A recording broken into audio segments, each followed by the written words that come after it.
ईदगाह मैदान परिसरात असलेल्या राजमाने चाळ येथील एका घराच्या उघड्या दरवाजातून प्रवेश करत देव्हाऱ्यातील देवीच्या दागिन्यांवर डल्ला मारत 75,000चा ऐवज चोरट्यांनी चोरून नेल्याची घटना उघडकीस आली आहे।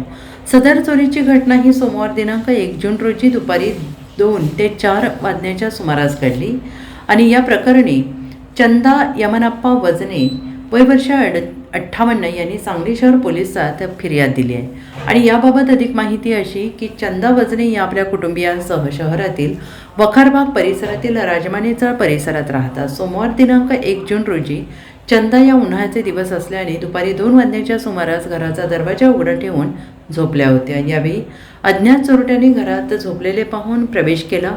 घरातील देव्हाऱ्यात असलेल्या रेणुकामाता देवीचे दागिने, त्या देवीचा चांदीचा मुकुट, डोक्यावरील चांदीची केवड्याची पाने, गळ्यातील चांदीचा लिंग, देवीचा चांदीचा कंबरपट्टा, देवीच्या गळ्यातील सोन्याचे मंगळसूत्र, देवीची सोन्याची नथ, देवीचे चांदीचे हात असं एकूण 75,000चा मुद्देमाल चोरून पलायन केले। दुपारी 4 वाजण्याच्या सुमारास चंदा झोपेतून उठल्या असता त्यांच्या निदर्शनास चोरीची घटना आली आणि त्यानंतर त्यांनी सांगली शहर पोलिसात फिर्याद दिली।